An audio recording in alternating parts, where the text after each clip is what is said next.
Assalamualaikum warahmatullahi wabarakatuh.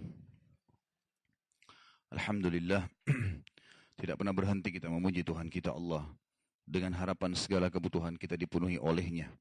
Karena memang Dia telah menggantungkan segala kebutuhan kita untuk roda kehidupan di muka bumi ini dengan memuji namanya. Alhamdulillah.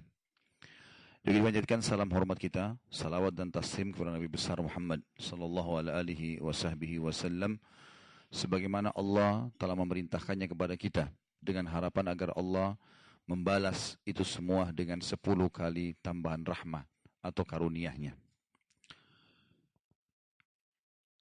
Kita membacakan sekarang hadis nomor 36 dari bab sabar. Ya, dari bab sabar. Hadisnya adalah dari Atha bin Abu Rabah. Beliau berkata, Qala li Ibnu Abbas radhiyallahu anhu, Ala urika imra'atan min ahlil jannah? Fakultu bala. Qala hadhihi al-mar'atu as-sawda'u atat an-nabiy sallallahu ala alihi wa sahbihi wa sallam faqalat inni usra wa inni ataqashshaf fad'u Allah ta'ala li. Qala in syi'ti sabarti walakil jannah wa in syi'ti da'utu Allah ta'ala an yu'afiyaki. Faqalat asbir. Faqalat inni ataqashshaf fad'u Allah alla ataqashshafa fada'a laha. Hadis ini riwayat Bukhari Muslim atau muttafaqun alaih. Terjemahannya adalah Atha bin Abi Rabah, salah satu ulama tabi'in berkata, telah berkata kepadaku Ibnu Abbas radhiyallahu anhuma. Jadi seorang tabi'in mendapatkan wasiat dari seorang sahabat. Sahabat ini berkata, Ibnu Abbas radhiyallahu anhuma, maukah aku tunjukkan kepadamu wahai Atha seorang wanita dari penghuni surga? Aku berkata, ya. Maka dia pun berkata, Ibnu Abbas, yaitu seorang wanita hitam yang pernah mendatangi Nabi SAW dan berkata, artinya wanita berkulit hitam mendatangi Nabi SAW. Lalu berkata, sungguhnya aku menderita penyakit ayan. Ya. Dan auratku sering tersingkap ketika penyakitku kambuh. Maka berdoalah kepada Allah Ta'ala untuk kesembuhanku. Beliau pun bersabda, jika engkau mau, engkau bersabar dan engkau akan mendapatkan surga. Tapi jika engkau mau, aku juga akan mendoa atau berdoa kepada Allah Ta'ala, Allah yang Maha Tinggi, agar menyembuhkanmu. Maka wanita itu berkata, saya akan bersabar. Lalu dia berkata lagi, wanita itu, auratku sering tersingkap ketika penyakitku kambuh, maka berdoalah kepada Allah agar auratku tidak tersingkap. Maka beliau pun SAW mendoakannya. Seperti biasa kita ambil pelajaran dari hadis ini. Yang pertama ibu-ibu sekalian, yang bisa diambil adalah ilmu itu disampaikan dengan cara mewasiatkan kepada generasi sesudahnya. Atha bin Abi Rabah adalah seorang ulama tabi'in tinggal di Mekah. Ibnu Abbas radhiyallahu anhu sahabat Nabi. Maka sahabat Nabi mewariskan ilmu yang pernah didengarkan atau dilihat waktu bersama Nabi SAW kepada generasi setelahnya. Sekali lagi karena Atha bin Abi Rabah adalah generasi tabi'in. Tidak pernah bertemu dengan Nabi SAW, tapi bertemu dengan sahabat. Ini pelajaran penting. Jadi ibu-ibu dan bapak sekalian, ya, wariskan ilmu yang bermanfaat kepada anak-anak kita, generasi yang setelahnya. Dan itu bisa menjadi amal jariah atau ilmu yang bermanfaat buat kita. Apa saja? Banyak di antara muslimah kita sayangkan anaknya dididik semuanya oleh pembantu. Bukan tidak boleh, boleh. Tapi pembantunya yang panen pahala. Pembantunya ajarin sholat. Iya kalau pembantunya baik. Kalau pembantunya tidak baik, maka tumbuhlah anak itu dengan akhlak pembantu tadi. Gitu kan? Kalau Allah karuniakan kita seorang pembantu yang Masya Allah baik, soleha, ya Alhamdulillah. Kalau tidak gimana? Gitu kan? Jadi masalah. Ada beberapa memang pembantu-pembantu rumah tangga dari negara kita, yang saya dapat informasi kerja di beberapa negara non-muslim, malah mendidik anak-anak majikannya jadi baik. Di Indonesia pun ada terjadi itu. Tapi banyak yang tidak. Gitu. Nah di sini harus ada peran ibu-ibu. Ajarin mereka sholat, ajarin mereka ya ibadah. Saya setiap kali masuk rumah, walaupun cuma 5 menit, 10 menit, saya mengajak anak-anak saya waktu masih kecil, saya bilang, ayo kita mengaji yuk. Kita baca sekarang surah Al-Fatihah ya, ikuti ya. Nah, terus kemudian saya baca, mereka lantunkan bersama-sama dengan saya. Jadi mereka sudah tahu, sebelum minta apa-apa dengan saya, mereka harus store dulu bacaan. Bukan hafalan, hafalan mungkin belum. Karena umurnya masih 3-4 tahun. Tapi dengan 3-4 kali, 5 kali, 10 kali diulangi, akhirnya dia jadi hafal surah Al-Fatihah, surah Al-Ikhlas, Al-Falaq, ya, surah Al-Masad, sudah mulai banyak dihafal. Padahal anak-anak masih 3-4 tahun. Hanya dengan 5-10 menit saja, saya luangin waktu. Kalau saya lagi wudhu di kamar mandi, kadang-kadang mereka masuk, saya panggil, lihat ya, ini cara wudhunya, cuci tangan seperti ini, kumur-kumur seperti ini. Mereka sudah bisa praktekin di umur 3-4 tahun. Karena kita mengajaknya, karena memang orang tua harus bertanggung jawab. Generasi setelah ini harus menjadi target kita. Dan jangan wariskan, saya pernah ingatkan, keburukan kepada generasi yang datang setelah kita. Kalau ada yang hamil di luar nikah dulu, jangan hamil lagi anaknya di luar nikah. Karena boleh dia wasiatkan itu. Kalau dia sekarang belum bisa baca Al-Quran, anaknya sekarang harus hafal Quran di umur 7 tahun atau 8 tahun. Harus lebih baik daripada dia. Kejar ketinggalan kita dengan mendapatkan pahala dari mereka, gitu ya. Seperti itulah. Yang kedua yang bisa diambil di sini adalah pelajarannya tentang penyakit ya, yang menimpa seorang mukmin atau mukminah. Bila dia bersabar, jaminannya surga. Dan ulama mengatakan penyakit apa saja. Penyakit apa saja. Apalagi kalau penyakit itu berat. Makin berat, maka makin besar keutamaannya. Karena makin berat cobaannya. Gitu. Makanya di sini besar sekali. Di dalam hadis ini disebutkan tentang penyakit ayan. Ya. Ada juga beberapa hadis yang lain menyebutkan tentang taun atau kusta. Ya. Jadi penyakit-penyakit yang mungkin orang merasa nggak nyaman dekat dengannya. Ya. Yang gitu. Jadi khawatir ketular dan segala macam. Malah dia juga tidak bisa menghindar karena kena. Justru pada saat itu kalau dia bersabar, puncaknya surga. Puncaknya surga. Tetapi perlu digarisbawahi di sini, definisi sabar yang saya pernah jelaskan di awal pertemuan kita. Apa itu sabar? Jangan buka tulisan. Saya nggak mau nyontek-contekan. Ilmu itu yang ada di dalam hati, bukan di tulisan. Nah, jangan bisik-bisik, saya nggak ngerti kalau bisik-bisik. Satu orang angkat tangan, jawab. Apa itu sabar? Hah? Yang mana ini yang ngomong ini? Saya kasih buku deh. Apa definisi sabar? Saya nggak mau kalau nyontek. Sudah nggak sah, nggak diterima. Ya? Menerima takdir Allah. Itu saja. Ya. Oh, baca. Nggak bisa, nggak bisa. Sudah nyontek. Sudah nggak sah. Tadinya saya mau kasih kita Bulughul Maram loh, besar. Sudah nggak bisa. Beli bukunya. Udah nggak bisa. Tapi sudah disebut. Kalau sekarang sudah disebut. Jadi sabar ini harus kita babnya bab sabar. Gimana caranya lupa definisinya? Definisi berarti kita tahu apa tuh yang sedang kita jadikan sebagai target. Jadi menerima takdir Allah dan ikhtiar cari jalan keluar. Itu sabar. Perhatikan di sini. Waktu Nabi SAW mengatakan kepada perempuan ini yang datang kepada Nabi SAW, dia kena penyakit ayan. Ya Rasulullah, doain saya. Kata Nabi SAW, kalau kau bersabar, kau masuk surga.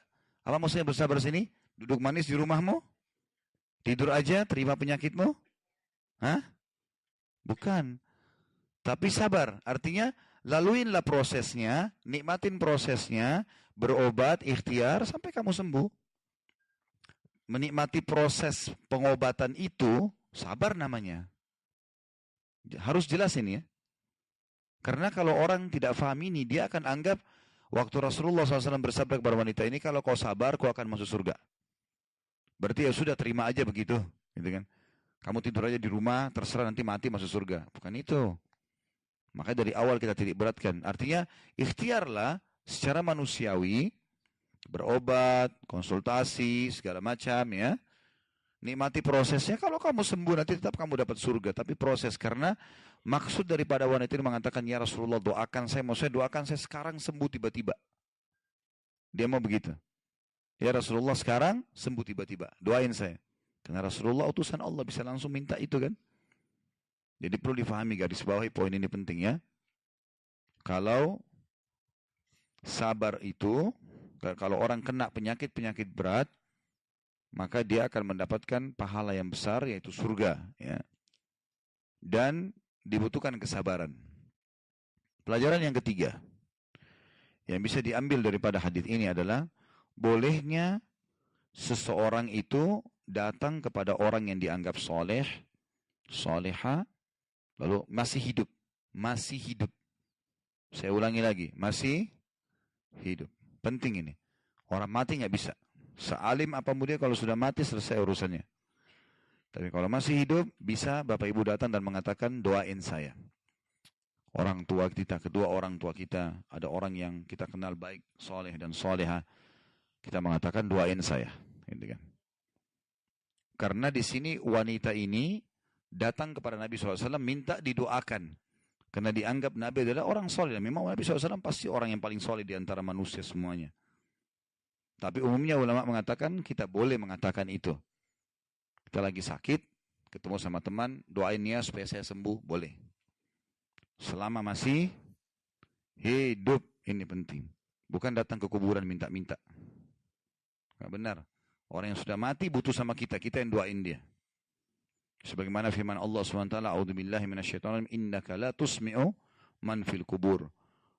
Hai Muhammad, kamu sendiri tidak akan pernah bisa memperdengarkan atau mendengar apa yang ada di kuburan itu. Kita tidak bisa perdengarkan mereka sesuatu, mereka juga tidak bisa perdengarkan kita sesuatu. Memang ada hijab antara kita dengan mereka. Dan di sini boleh orang menyampaikan doa yang dia harapkan. Doain ya supaya saya mudah menikah, doain ya supaya penyakit saya sembuh, doain ya supaya rezeki saya makin luas gitu.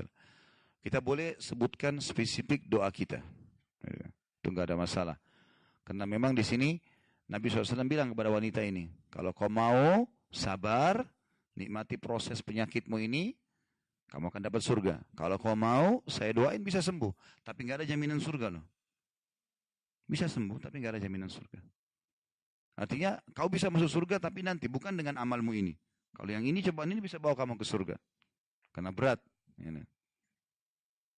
Lalu kemudian, dia bilang saya sabar. Dia pilih, baiklah saya sabar kalau gitu. Berarti sudah ada jaminan surga ya. Cuman dia order lagi doa. Dia bilang lagi, ya Rasulullah, cuman saya kalau lagi kambuh, aurat saya tersingkap. Orang kan kalau kena penyakit ayan, dia lagi kambuh, dia nggak sadar, jatuh, gelepak, segala macam. Saya malu ya Rasulullah. Doain saya supaya itu tidak terjadi. Itu mau spontan ya Rasulullah. Kalau itu saya mau spontan. Maka Nabi SAW pun mendoakan dia agar tidak terbuka auratnya. Gitu kan? Jadi siapapun antara kita yang sedang diuji oleh Allah, diuji dengan apa saja yang kita anggap berat dalam hidup kita, yakin itu jembatan ke surga. Sabar, nikmati prosesnya. Tidak usah berkeluh kesah. Mau kita dizalimi orang, diambil harta kita semua, bangkrut, orang utang nggak bayar, kena sihir, gangguan orang. Ada orang subhanallah diganggu terus. Selamat di komplek ini, tetangganya ganggu. Pindah ke komplek lain, diganggu lagi sama orang lain. Sabar, nggak masalah. Sabar sekali lagi ya, terima sebagai cobaan dari Allah, tapi ikhtiar. Tetap kita nyapa mereka, kalau mereka jahat sama kita, tidak apa-apa. Kita biasa saja gitu. Tetap kita tagih kalau utang. Gitu. Tapi bukan menjadikan itu beban buat kita. Karena kita ini butuh sabar. Kalau mau surga, kalau nggak mau surga ya silakan bertengkar, ribut. Malah bisa masuk neraka nantinya. Karena bab kita bab sabar di sini. Ini pelajaran lain yang bisa kita ambil tentunya. Ini mirip juga dengan Qatadah radhiyallahu anhu. Qatada ini orang yang sangat tampan dari sahabat Nabi. Tapi ini hanya terjadi pada Nabi Muhammad SAW ya. Kalau orang lain tentu tidak bisa poin ini. Ini karena mukjizat Nabi SAW. Tapi agak mirip dengan kasus kita, maka saya ceritakan. Qatada ini orangnya sangat tampan, kemudian pemberani. Dan dia niat setelah peperangan ini kalau masih ada umurnya, dia ingin menikah, sudah melamar seorang wanita. Rupanya waktu dia lagi berjaga-jaga di pasukan muslimin, ada anak panah yang lepas kena matanya. Karena beratnya anak panah itu sampai membuat bola matanya keluar. Maka para sahabat yang lain, ini sudah rusak nih, bola matanya kena, kelopak matanya sobek, bola matanya sudah jatuh, tinggal sedikit yang menahan. Maka sebagian sahabat bilang, wahai Qatada, kami potong aja. Karena mereka zaman dulu nggak ada dokter, nggak ada, dan juga kalau pun dikasih masuk mana bisa sembuh nih. Udah rusak bola matanya, korneanya sudah kena anak panah itu. Buta total lah, yang sebelah kanan. Kata dia sambil berdarah-darah nih, bawa dulu saya ke Rasulullah SAW. Jangan langsung potong, bawa saya ke sana dulu. Maka sahabat pun mau mengikulnya. Lihat dari jauh Nabi senyum.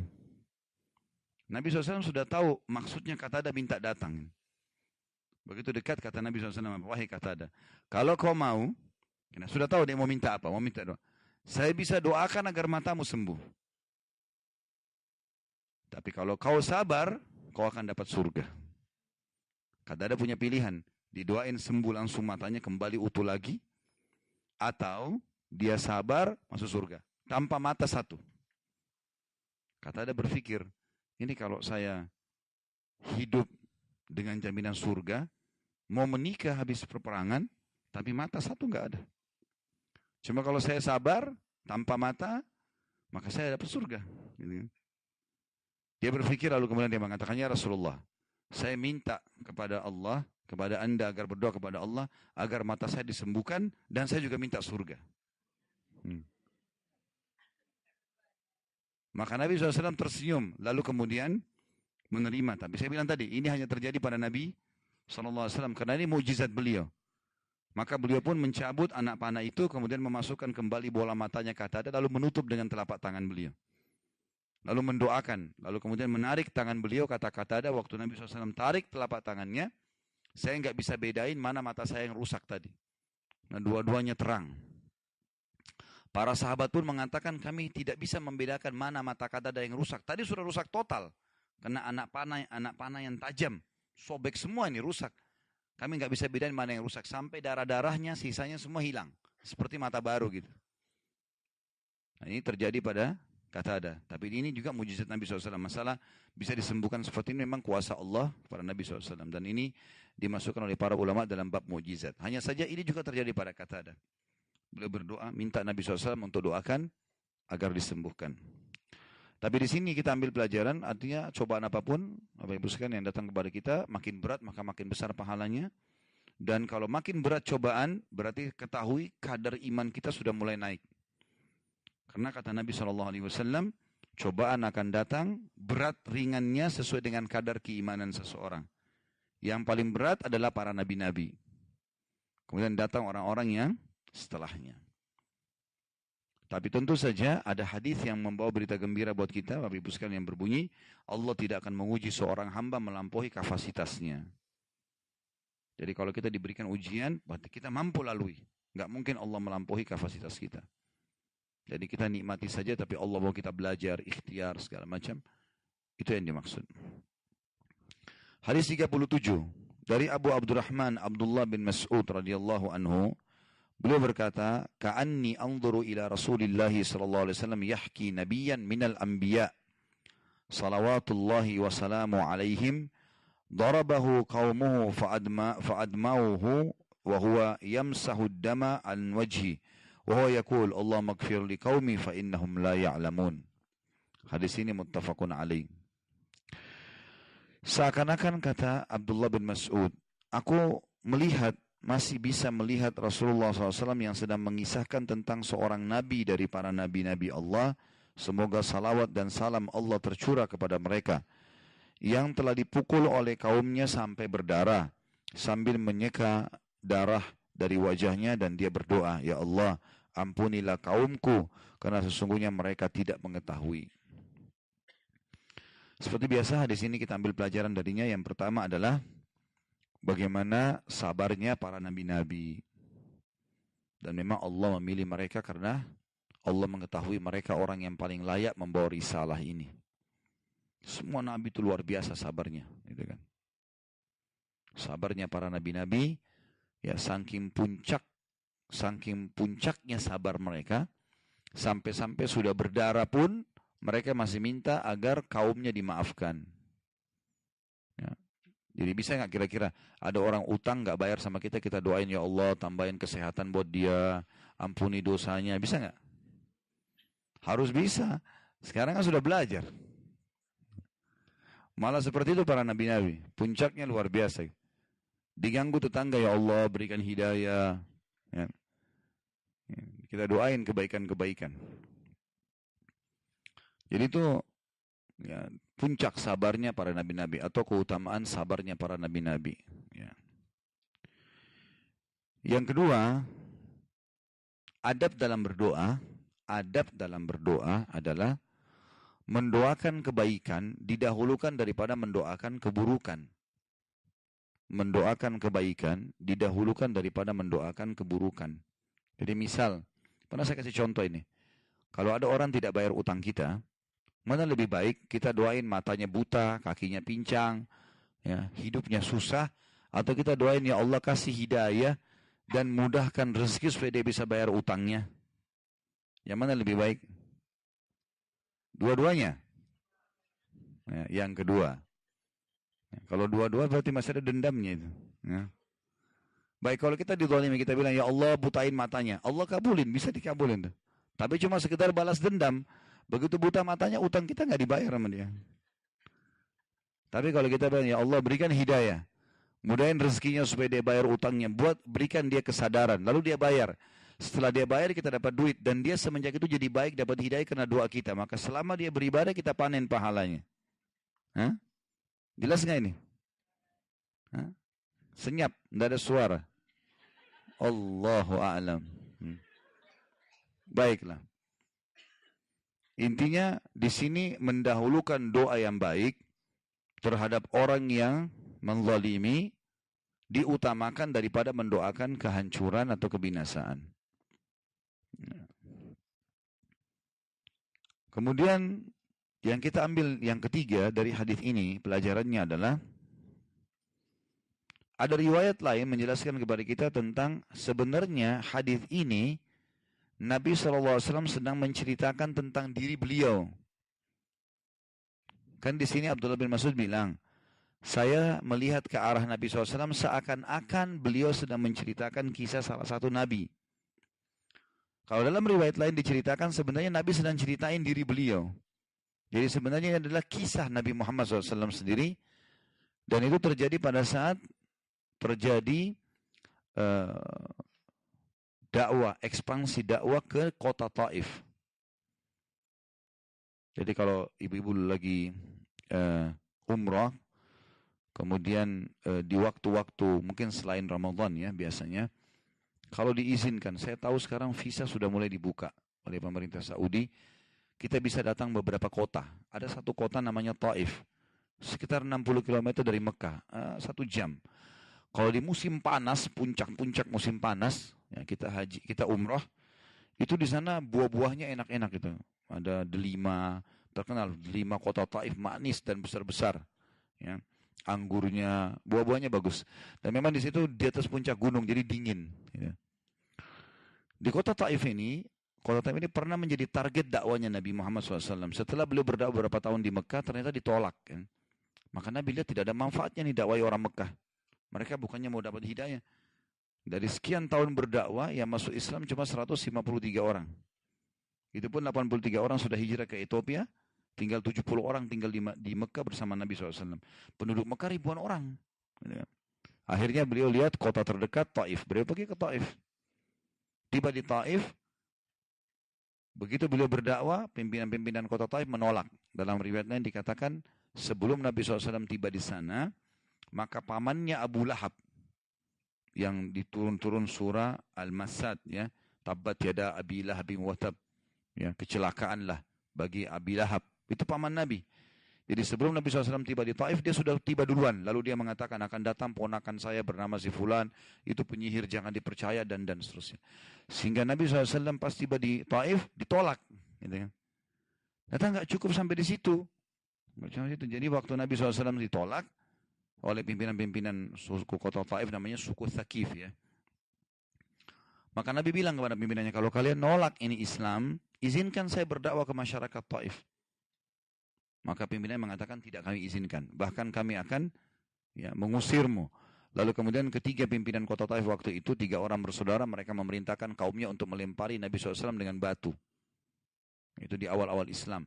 Dan sangat menyakitkan sekali. Kenapa? Karena Nabi melangkah nih sambil diusir keluar dari kota Taif. Jadi setiap kakinya melangkah yang sedang diangkat itu yang dilempari batu. Ya, jadi sakit sekali. Kanan diangkat nih. Karena orang melangkah pasti kan mengangkat. Begitu diangkat dilemparin. Diturunin kan sudah sakit. Yang kiri diangkat dilemparin lagi yang kiri. Dan ribuan orang yang lemparin. Banyak sekali sampai kaki Nabi SAW luka parah pada saat itu. Tapi beliau harus jalan keluar. Sampai keluar dari pintu gerbang Taif ditutup. Bayangkan kalau kita di posisi beliau SAW ini. Luar biasa. Tanda kutip di sini terhinanya. Sudah ditolak dakwah, diusir, dilukain lagi. Gitu kan? Pada saat itu Nabi SAW karena capek sekali, letih. Beliau coba memaksakan diri jalan sampai di bawah sebuah pohon. Waktu itu beliau bersabda dan beliau mengatakan dalam doanya, ya Allah, kemana arah engkau akan arahkan telapak kakiku? Kepada sebuah masa depan yang tidak jelaskah? Atau kepada kaum, kalau saya kembali ke Mekah, yang menolak Islam? Atau aku ke Taif, ditolak juga Islam. Kemana arahnya ini? Tapi ya Allah ketahuilah, kalau engkau tidak murka padaku, aku tidak peduli. Ya, tidak penting bagi aku ini sekarang. Aku betul berkeluh kesah kepadamu ya Allah, sakit nih. Tapi tetap aku tidak akan berhenti. Kemanapun arahnya nggak ada masalah. Pada saat itu Allah utus Jibril alaihissalam datang mengatakan, hai Muhammad, Tuhan mengucapkan salam padamu. Dan di sebelah saya sekarang ada malaikat khusus yang mengurus gunung-gunung di bumi. Jadi yang urus gunung-gunung ini, yang merawatnya segala ada malaikatnya. Ini ada pimpinannya sekarang datang dengan saya. Dan Allah utus dia kepadamu. Tinggal kau perintahkan agar gunung Mekah sama gunung Taif disatuin. Habis nih 2 kota nih. Hilang dalam sejarah manusia. Mereka sudah buat masalah sama kamu. Mekah sama Taif habis semuanya dua-dua. Walaupun di situ ada Ka'bah. Gitu kan? Maka apa jawaban Nabi? Kata Jibril, di tanganmu sekarang. Kau mau mereka dihancurin silahkan. Kau mau bersabar, maka Allah akan sebarkan juga agamamu. Kata Nabi SAW, aku bersabar. Dan aku berharap agar ada dari keturunan mereka yang masuk ke dalam agama Allah. Dan ternyata betul. Nanti setelah pembahasan kota Mekah, 1 kota Taif masuk Islam. Dan keluar sahabat Nabi yang mulia dari situ namanya Abu Hurairah radhiyallahu anhu yang banyak merawi hadis. Abu Hurairah namanya Abdurrahman ibn Sakhr. Abdurrahman ibn Sakhr ini atau dapat julukan Abu Hurairah. Abu Hurairah kucing ya. Karena dia pelihara kucing. Maka terkenal orang yang paling banyak meriwayatkan hadis justru dari suku Taif, dari kota Taif, dari suku Thaqif namanya. Ya. Jadi pelajaran yang ketiga diambil daripada hadis ini adalah sebenarnya Nabi SAW sedang menceritakan kasus beliau. Pada saat kaki beliau berdarah dan tubuh beliau sangat luka ya, karena memang batu tidak semuanya ke arah kaki, ada yang ke arah badan, ada yang, tapi umumnya kaki. Cuma Nabi SAW juga berdarah wajahnya, lalu beliau mengusap wajahnya sambil mengatakan, ya Allah, ampunilah kaumku karena mereka tidak mengetahui. 38, hadis 38. Dari Abu Sa'id dan Abu Hurairah radhiyallahu anhu, dari Nabi SAW, beliau bersabda, ma yusibul muslima min nasabin wala wasabin wala hammin wala hazanin wala adha wala ghammin hatta syaukati yushakuha illa kaffarallahu biha min khatayah. Tidaklah seorang muslim ditimpa oleh rasa letih. Bisa dilihat situ ada footnote nomor 70 ya. Kandungan hadis di bawah di footnote dikatakan sesungguhnya penyakit-penyakit dan yang sejenisnya dari hal-hal yang mengganggu yang menimpa seorang mukmin akan mensucikan dari dosa-dosa. Dan seyogyanya seseorang tidak menggabungkan antara penyakit atau gangguan umpamanya dengan luputnya kesempatan meraih pahala. Jadi jangan sampai maksudnya beliau mengatakan ada orang sakit lalu berkeluh kesah, akhirnya sudah ditimpa cobaan tidak dapat pahala. Mestinya dia sudah dapat cobaan, cari dong kejar pahala. Dan dengan sabar, solusi ada, pahala dapat. Gitu lah. Nanti kita akan review satu-satu ya. Tidak ada seorang muslim yang ditimpa rasa letih, penyakit, kegelisahan, kesedihan, gangguan, ataupun kegundahan, hingga duri yang menusuknya, melainkan Allah akan menghapus sebagian dari kesalahan-kesalahannya karenanya. Hadis ini riwayat Bukhari dan Muslim. Sekarang kita rincikan ya. Ada beberapa hal yang disebutkan oleh Nabi SAW di sini yang sudah umum tertimpa atau menimpa kita. Bahkan tidak ada seorang muslim yang tidak, atau tidak ada manusia yang tidak akan melalui hal-hal ini. Pasti kita lalui, walaupun cuma sekali seumur hidup kita. Gitu kan. Pertama, letih. Letih adalah dirincikan oleh para ulama, bukan kita bicara capek yang berat ya. Letih ini pada saat orang sudah beraktivitas, sehingga energinya berkurang. Dan dia butuh istirahat sejenak. Misal kita sudah mutar di rumah ini dari naik ke atas turun ke bawah 2-3 kali, kadang-kadang kita merasakan letih. Bukan capek, capek berbeda. Capek memang kita butuh istirahat yang besar. Letih saja.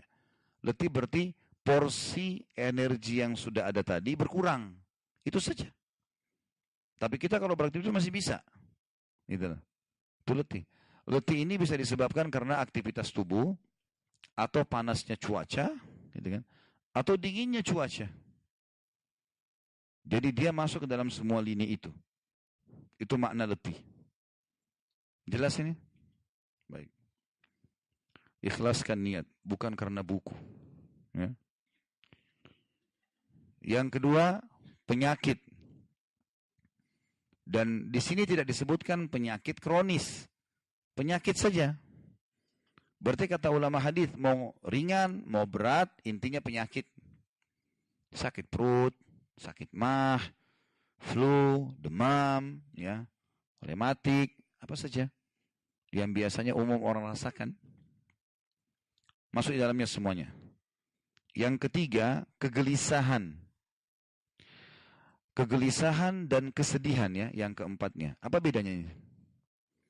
Gelisah ini umumnya terjadi ya karena kepenatan jiwa saja. Itu namanya gelisah. Jadi bisa saja orang tidak bisa tidur, namanya gelisah. Kepenatan jiwa saja. Bisa saja orang gelisah itu karena gerah, panas.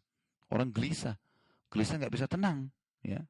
Beda dengan kesedihan. Kalau kesedihan harus ada sebab. Ada sebab sesuatu yang membuat kita sedih. Ya. Orang kalau gelisah tidak harus nangis kan. Kalau orang sedih bisa menangis. Beda. Perbedaannya di situ. Ya. Dan kegelisahan ini umumnya disebabkan secara internal dari kita. Jadi kita sendiri misalnya gini. Bapak Ibu kurang istirahat. Kita malam begadang. Paginya kita gelisah. Mau tidur pun nggak bisa tidur. Nah itu disebabkan karena perilaku kita sendiri. Kita lapar. Saking laparnya sekali akhirnya kita buru-buru makan untuk hilangkan lapar. Gitu kan. Ada kegelisahan transisi menunggu lapar kepada makan itu. Atau mungkin karena dia terlalu kaget, dia makan banyak, akhirnya terlalu kenyang. Dia gelisah dengan kenyangnya. Hah? Beda itu ya, itu kegelisahan itu. Kalau kesedihan harus ada sebab. Dan ini biasanya kesedihan memang disebabkan karena pikiran, karena hati, perasaan. Ya mungkin orang kehilangan barang dan seterusnya, ini kesedihan. Jadi perbedaan antara kegelisahan dan kesedihan. Dan kegelisahan itu umumnya datang dari internal diri kita. Kemudian gangguan. Gangguan umum saja. Semua sifat gangguan masuk dalam makna daripada hadis ini. Baik itu gangguan orang, gangguan hewan, gangguan cuaca, intinya gangguan. Nanti kita merasa terganggu, terusik dengan itu. Walaupun hal yang kecil ya. Mati lampu, kita terusik. Gangguan itu kan. Ya. Air mati. Kita buka keran nggak ada air. Ya, gangguan. Sabar. Karena biar marah-marah sama keran, airnya nggak keluar. Ya. Cari jalan keluar. Sabar berarti terima dulu takdir Allah, lalu ikhtiar.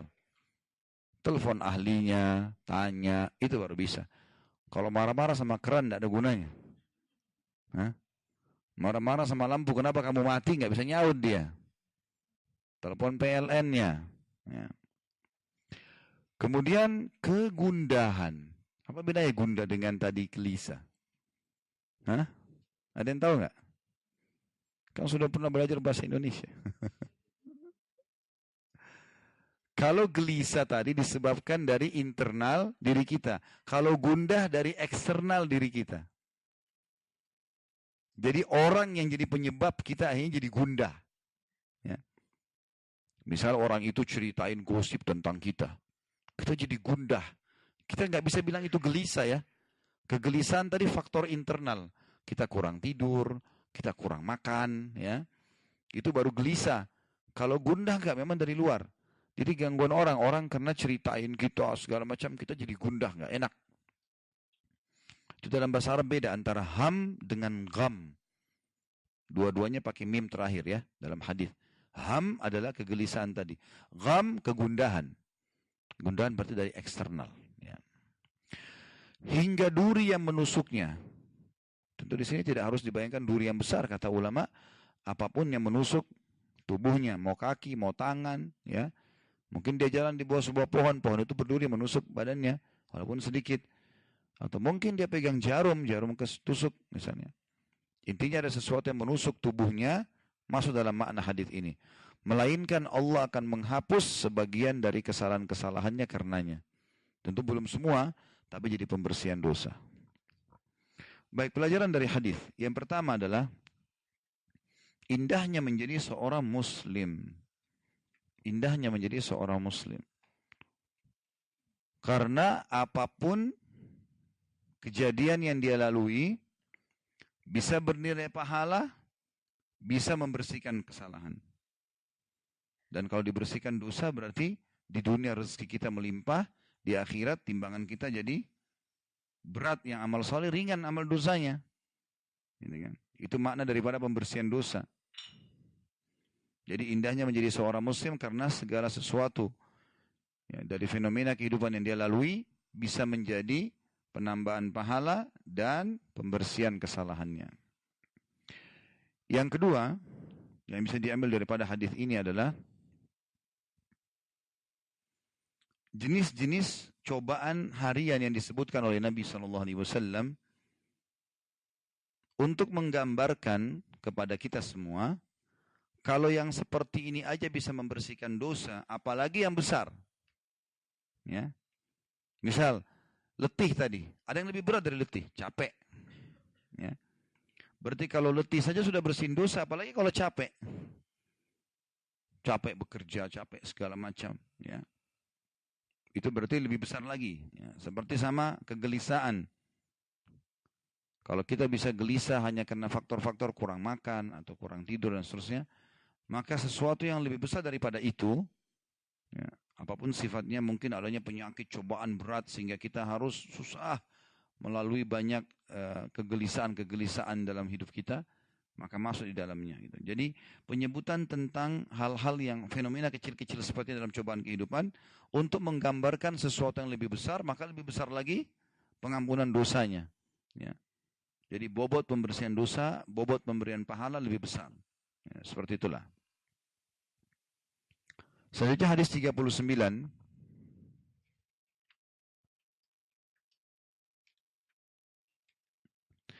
Dari Ibnu Mas'ud radhiyallahu anhu, beliau berkata, "Dakhaltu 'ala an-nabiy sallallahu alaihi wasallam wa huwa yu'aq. Faqultu ya Rasulullah, innaka tu'aku wa'kan shadida." Qala ajal inni u'aku kama yu'aku rajulani minkum. Qultu dhalika anna laka ajraini qala ajal dzalika kadzalik ma min muslimin yusibuhu adza syaukatun fama fawqaha illa kaffarallahu biha sayyiatihi wa huttat anhu dhunubuhu kama tahuttu syajaratu waraqaha. Hadis ini riwayat Bukhari Muslim. Kata Abdullah bin Mas'ud radhiyallahu anhu, aku masuk menghadap Nabi SAW. Maksudnya aku mengunjungi Nabi SAW suatu hari di rumah beliau. Dan ketika itu beliau sedang didera oleh rasa sakit. Beliau lagi sakit, tapi di sini tidak disebutkan sakitnya sakit apa. Bisa flu, bisa demam, bisa apa saja. Maka aku berkata, wahai Rasulullah, sesungguhnya Anda didera oleh rasa sakit yang sangat. Kelihatannya Anda ini sangat luar biasa sakitnya. Karena biasa ada orang kena sakitnya, sampai kita yang melihatnya bisa merasakan bagaimana sakitnya itu. Mungkin kena dia melingkar-lingkar perutnya sakit, dia teriak-teriak kan gitu. Kita jadi tahu ini sakit benar orang ini gitu, ya. Atau mungkin dia menangis misalnya ya, banyak hal. Yang jelas orang ini mengatakan, Abdullah Mas'ud mengatakannya Rasulullah, Anda betul-betul lagi didera penyakit sakit yang luar biasa nih. Beliau bersabda, benar, sesungguhnya aku merasakan sakit sebagaimana dua orang di antara kalian merasakan sakit. Jadi Nabi SAW didobelin. Kalau kita misalnya suhu panas badan kita kalau demam maksimal 40, Nabi bisa 80. Jadi Nabi lebih berat, double dari manusia biasa. Ya.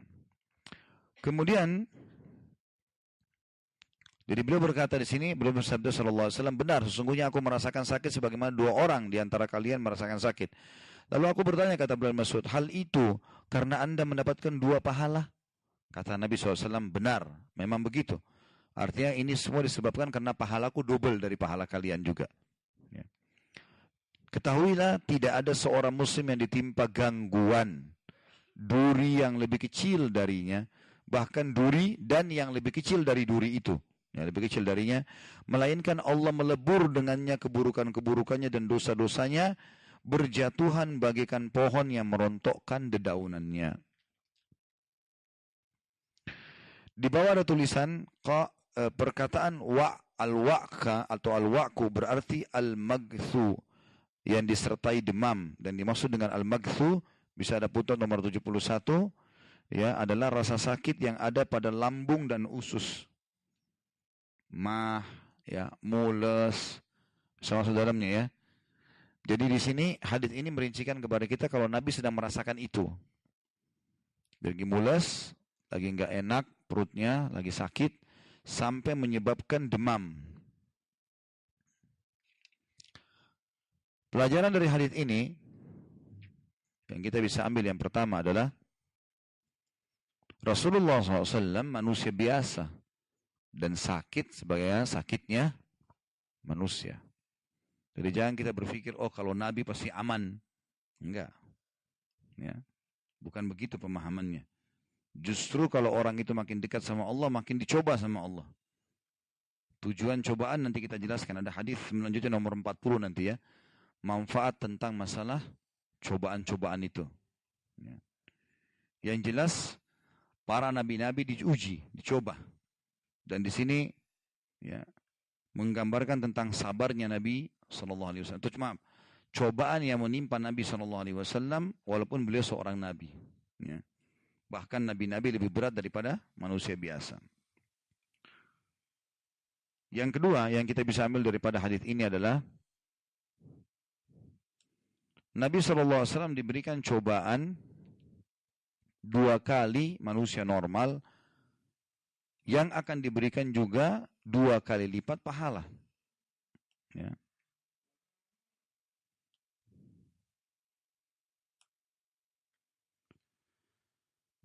Yang ketiga yang bisa diambil daripada hadis ini adalah potongan Nabi SAW dari sabda beliau mengatakan, tidak ada seorang muslim pun yang ditimpa sakit, duri, ataupun yang lebih kecil dari itu kecuali akan menjadi pembersih dosa-dosanya. Artinya semua cobaan yang menimpa seorang muslim, sekecil sampai sebesar apapun, akan menjadi pembersih dosanya. Sebagaimana sudah kita sebutkan manfaat itu di hadis sebelumnya. Ya.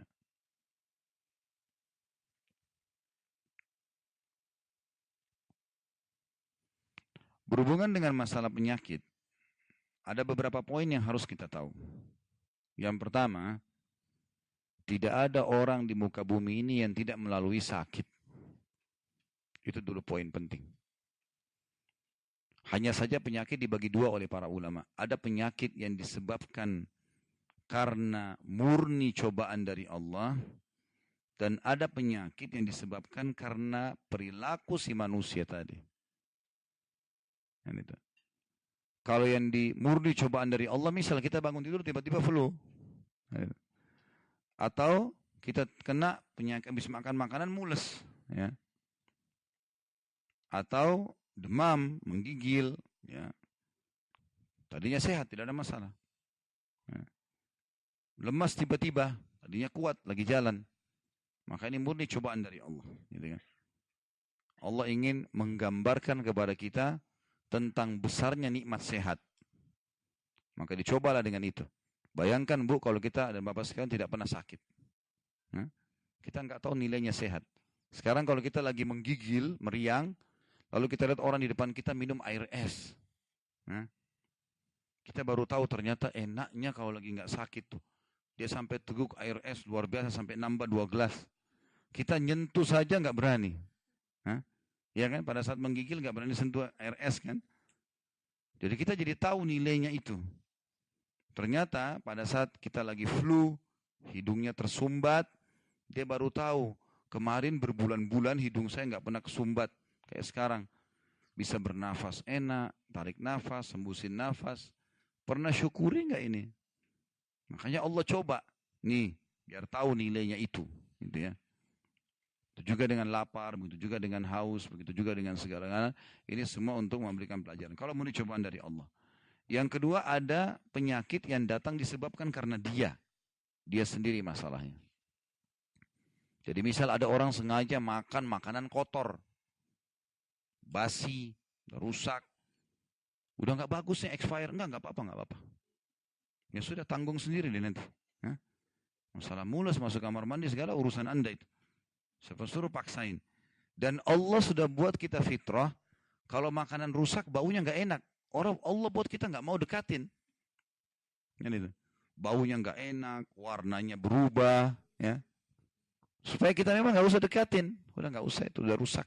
Cari yang baik aja. Kan selesai. Tapi jangan juga di sini berlebihan ya. Ada orang tidak ada tanda-tanda rusak makanan, hanya karena ada yang potong atau ada yang gigit, lalu kemudian main dibuang semuanya. Ini luar biasa ini ya. Berlebihan, mubazir ini. Nah, ini nggak boleh. Kalau ada makanan sempat digigit oleh anak kita khawatir ada bakteri, potong bekas gigitannya sedikit. Nah, yang lain bisa dimakan. Nggak boleh sama sekali. Dan kita sudah tahu, pernah saya sebutkan hadits Nabi SAW, kalau makanan kalian jatuh, ya, dan bukan cairan, makanan kering, kurma, kue kering, segala macam, kerupuk, ambillah. Ya, bersihkan sisihnya yang bisa dibersihkan, lalu makanlah. Jangan biarkan sepotong pun buat syaitan. Nah, diambil syaitan. Syaitan kadang-kadang sengaja membuat tak jatuh dari tangan kita. Enggak usah sudah kotor, padahal sudah 5 kali dipel tuh lantai. Enggak ada kotornya itu. Jangan terlalu lebay ini. Berlebih-lebihan. Boleh diambil. Kadang-kadang ada orang begitu, Masya Allah. Allah lagi bukain rezeki, berlebihan dalam jijik. Bukan pada tempatnya.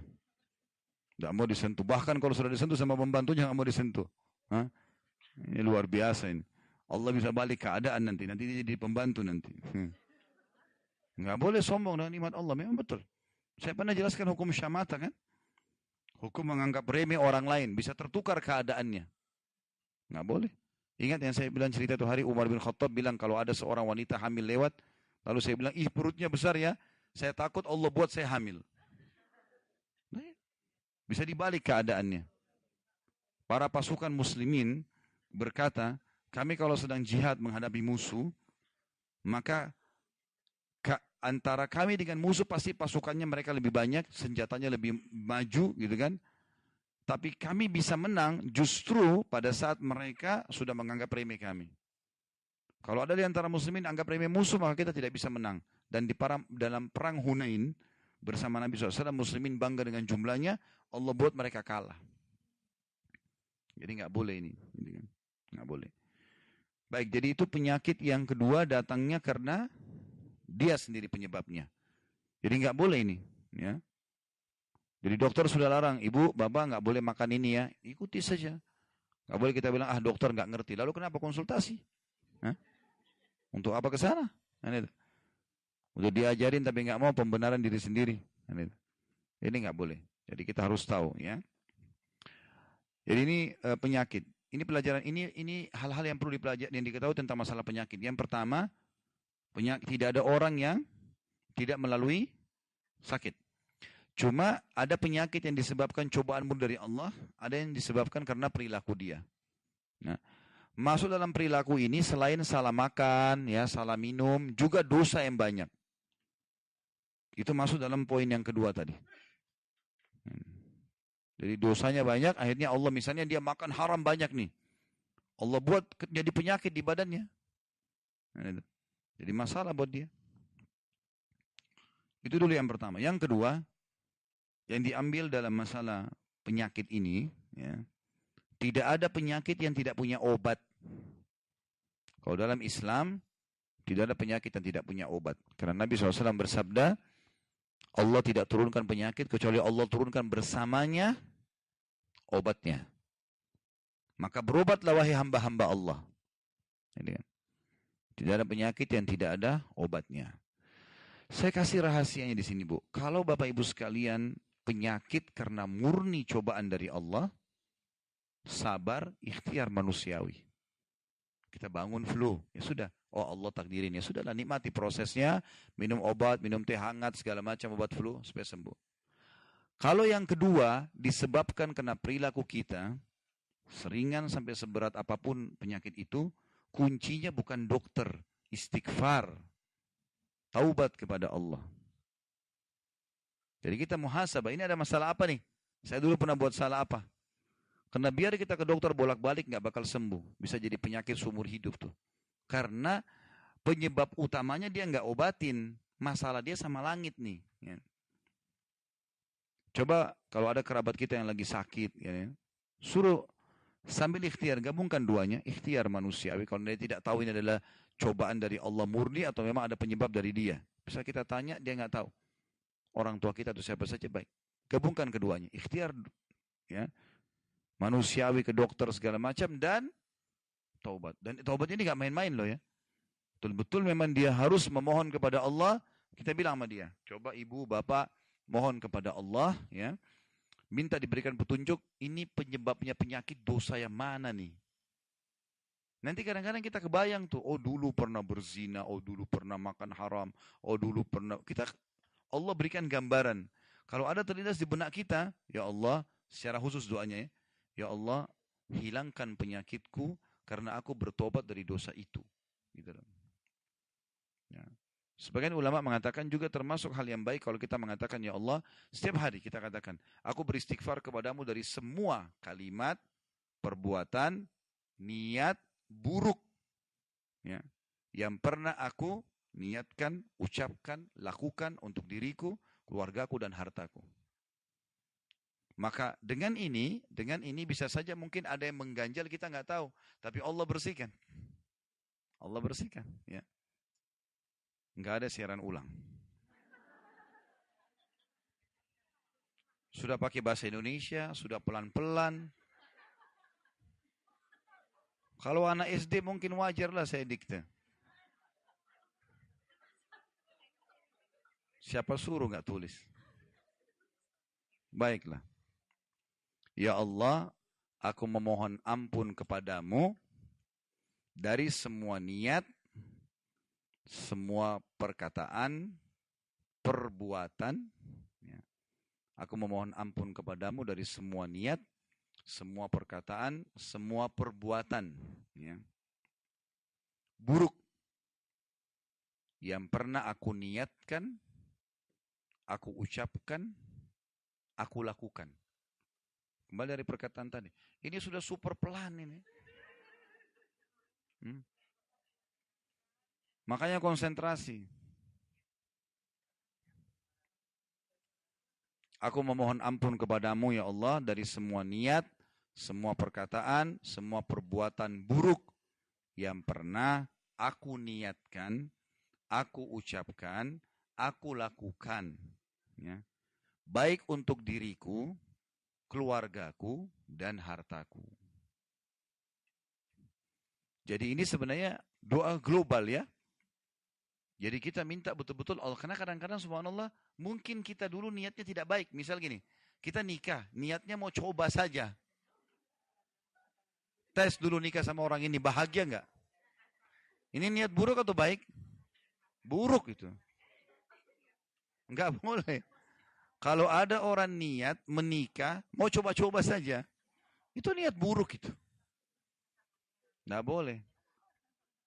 Saya mau ikut di majelis ilmu, saya mau coba-coba. Cocok atau enggak? Bukan itu niat. Itu niatnya buruk, salah. Majelis ilmu bukan untuk coba-coba. Untuk ambil ilmu, pulang amalin. Mati masuk surga, kan gitu. Jadi seperti itu. Ya. Ini sudah poin yang keberapa tadi? Masalah penyakit ya. Kita masih bahas masalah penyakit. Tapi pelajaran dari hadis berapa tadi yang sudah kita sebutkan?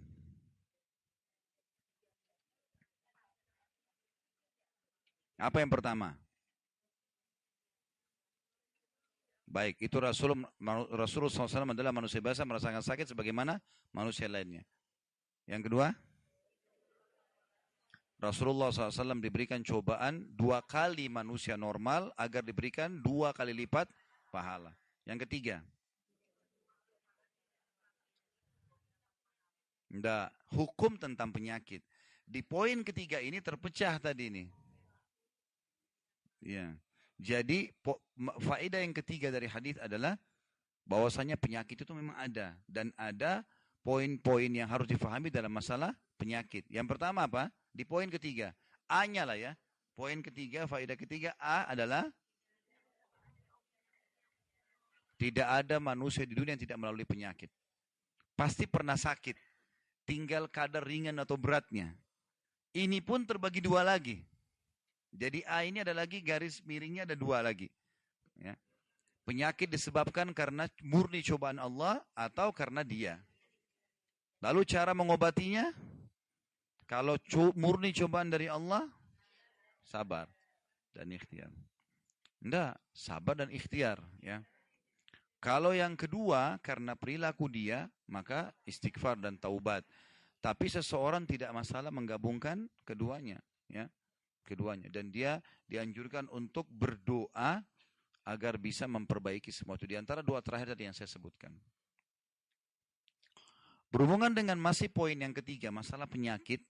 Ya, selain orang semua kena penyakit, ya, kemudian tidak ada penyakit yang tidak ada obatnya. Ya. Pentingnya atau perlunya setiap muslim dan muslimah berobat dengan cara pengobatan nabawi. Pengobatan nabi. Ya. Yang pertama di poin ini ya, menggunakan habbatus sauda, jintan hitam. Sudah pernah ditulis? Oh, alhamdulillah. Yang kedua madu, ya.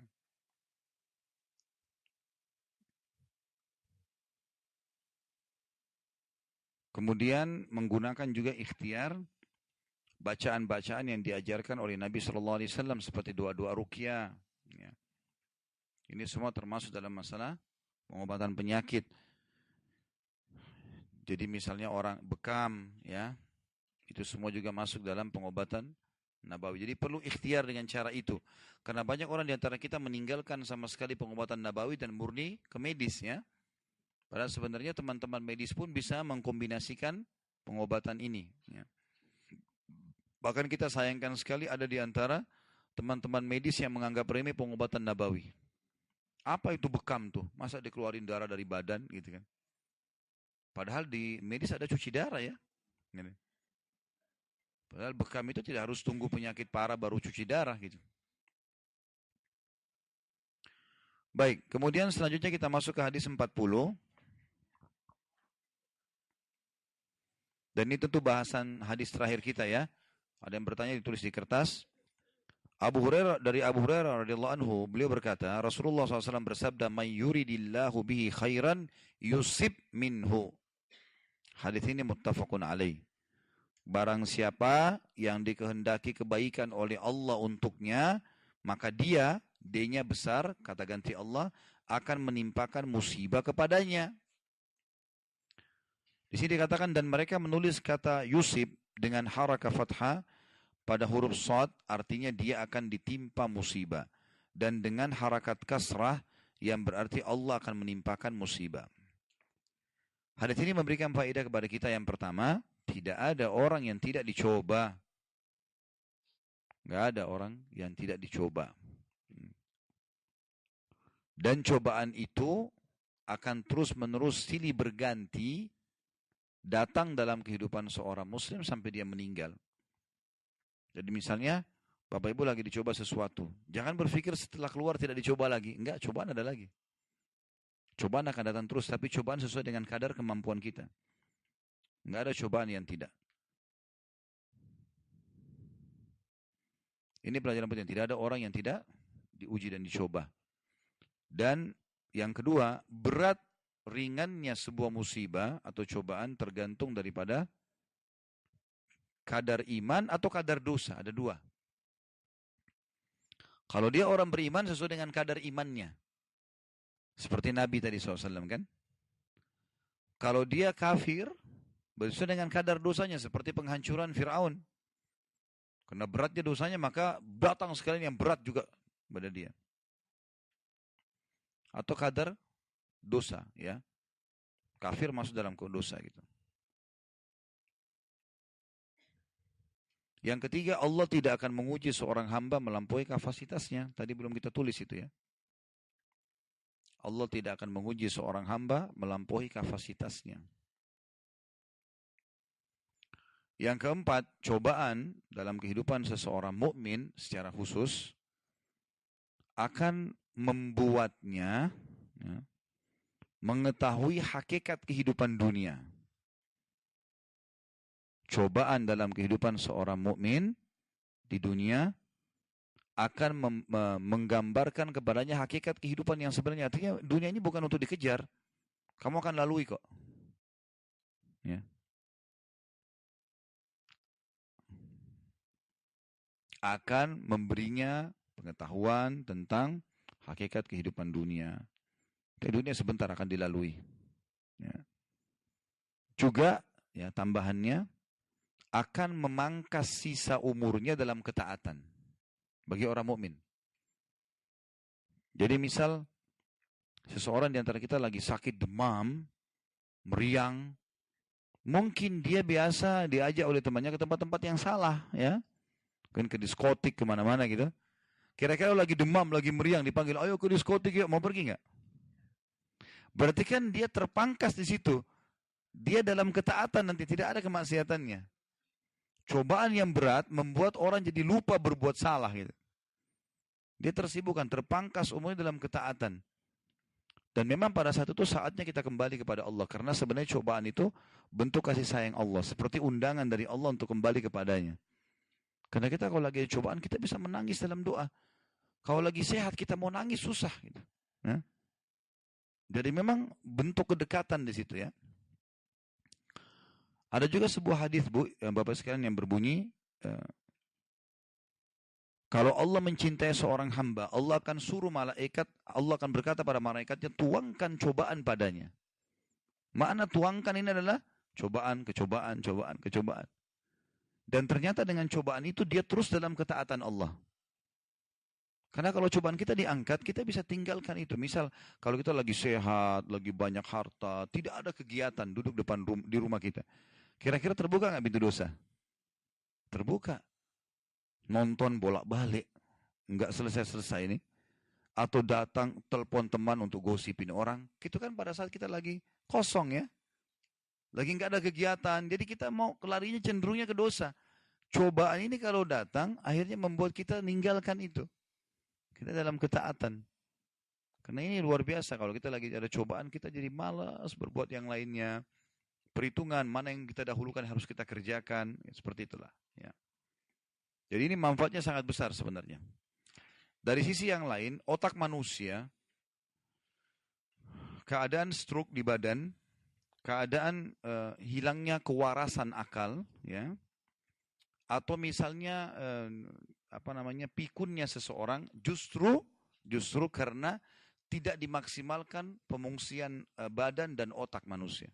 Jadi gini, orang stroke banyak kenapa? Kita kalau ketahui telusuri ternyata tidak olahraga misalnya. Badannya tidak terlalu banyak bergerak sehingga akhirnya jadi stroke misalnya. Orang hilang akal atau pikun itu justru karena jarang berpikir. Orang kalau ada cobaan berpikir terus jalan keluar. Kalau di pantai jompo biasanya orang-orang tua itu disuruh nyulam. Orang yang 80 tahun disuruh nyulam. Nyulam kan susah ya. Maksudnya supaya otaknya berpikir. Jadi sinyal listriknya nggak berhenti. Dan ada penelitian di alam medis kalau orang tidur seharian melebihi daripada kapasitas kebutuhannya, maka ada beberapa urat saraf di otaknya yang mati. Nggak berfungsi lagi. Jadi ternyata beraktivitas, melihat masalah orang, memecahkan masalah, berpikir ide-ide itu menghidupkan sinyal terus. Makanya dalam Islam kan ada hafalan. Menghafal bacaan sholat, menghafal ini, menghafal itu. Kita disuruh ulang-ulangin, hafal Quran. Ada masalah-masalah yang dihadapin, diberikan Rasulullah SAW saja hadapi masalah. Dan kita disuruh jadikan beliau sebagai suri tauladan. Karena orang yang menggambarkan beliau dalam hidup kita, misalnya kita tarik Nabi SAW dalam kehidupan kita, maka kita akan dapat kebahagiaan, ketentraman, ketenangan jiwa, menang dari musuh-musuh dan juga solusi dari masalah. Karena kita akan hadapi masalah. Tapi orang kalau contohnya Rasulullah, dia akan tahu karena semua sama kok. Sakit solusinya sama, berobat, gitu kan? Capek solusinya sama, tidur istirahat, sama kok solusinya. Tapi kalau kita ikuti orang yang terbaik, orang yang sudah punya pengalaman, artinya kita ikuti orang yang berhasil di satu poin, kita akan mendapatkan keberhasilan yang sama. Kita berteman sama orang yang pintar di kelas, kita akan bersama dia pintar, gitu kan? Kalau ada akibat orang yang berbuat salah, orang konyol, misal dia balap-balap, ugal-ugalan jatuh, lututnya sobek, orang yang mengikuti langkah dia sama akibatnya. Jangan ikuti langkah itu. Teman-teman kita yang biasa mabuk, akibatnya misalnya pernah tabrakan sambil mabuk. Sebenarnya akibat kita kalau mabuk akan sama. Gitu. Sebagaimana kita kalau ikuti kebaikan, akibatnya akan sama. Jadi ambil pelajaran dari yang sudah terjadi. Tidak usah lagi baru mau memulai sesuatu. Kalau baik kita tinggal ikuti, kalau buruk kita tinggalkan. Makanya kita disuruh menjadikan Nabi sebagai suri tauladan. Sallallahu Alaihi Wasallam supaya ikuti aja tuh kehidupannya. Udah selesai kok. Kita akan senang, tentram dalam rumah tangga, apalah segala macam kehidupan sosial, berpolitik, sampai menghadapi masalah-masalah dalam yang sudah rutin dihadapi oleh seorang manusia di dunia ini akan dapat solusi yang terbaik. Dan Rasulullah SAW juga lalui masa-masalah rumah tangga. Rasulullah SAW juga lalui masalah-masalah dengan orang-orang di sekitarnya. Ada kaum munafikin dalam kehidupan sosial. Tapi ada solusi-solusi yang didapatkan. Dan solusi itu pasti yang terbaik.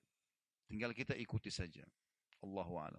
Kita tutup dengan doa kepada Allah SWT. Semoga majelis kita diberkahi olehnya dan jadikan sebagai tambahan amal kita pada hari kiamat. Dan semoga semua amal yang pernah kita kerjakan dan akan kita kerjakan sampai menjelang ajal datang nanti diterima dengan kemahamurahannya. Dan semoga semua dosa yang pernah kita kerjakan sekecil sampai sebesar apapun, terutama yang hadir dalam majelis kita ini dimaafkan oleh Allah dan diganti menjadi pahala juga dengan kemahamurahannya. Dan semoga yang sakit diangkat penyakitnya, yang terlilit utang dilunasi utangnya, yang menghadapi masalah apapun dimudahkan dan diselesaikan oleh Sang Pencipta Allah. Dan semoga saja Allah memberkahi Ramadan yang akan datang ini agar kita mengisi dengan amal-amal soleh dan juga termasuk kita orang-orang yang didaftarkan oleh Allah menjadi penghuni surganya Firdaus tanpa hisab dan juga dihapuskan nama-nama kita dari api neraka. Dan kita berdoa agar Indonesia, kaum musliminnya semua bersatu di bawah ukhuwah Islamiyah, diangkat perselisihan di antara mereka dan semua tipu daya musuh untuk memerangi kaum muslimin dikembalikan kepada pengatur strateginya dan juga orang-orang yang melakukannya. Serta semoga saja umat Islam selalu dalam ibadah kembali kepada Al-Quran dan Sunnah. Dan semoga seluruh wilayah Indonesia diberikan pemimpin yang muslim, yang adil, yang kembali kepada Al-Quran dan Sunnah pula. Dan semoga Indonesia menjadi contoh bagi negara-negara yang lain. Tidak pernah lupa kita doakan saudara kita di Palestina, di Syria, di Yaman, di Irak, di Myanmar, di Ahsa, dimanapun mereka berada sedang tertindas. Semoga Allah ikhlaskan niat mereka, terima para syuhada mereka, muliakan Islam di tangan mereka dan tangan kita semua. Dan semoga Allah partisipasikan kita bersama mereka di pahala, baik dengan doa, dengan harta juga dengan jiwa kita. Dan semoga Allah dengan kemahamurahannya menyatukan kita semua di surga Firdausnya tanpa hisab, menhadirkan kita di majlis ilmu yang mulia ini. Kalau benar dari Allah, kalau salah dari saya mohon dimaafkan. Subhanakallahumma bihamdika asyhadu an la ilaha illa anta astaghfiruka wa atubu ilaik. Wassalamualaikum warahmatullahi wabarakatuh.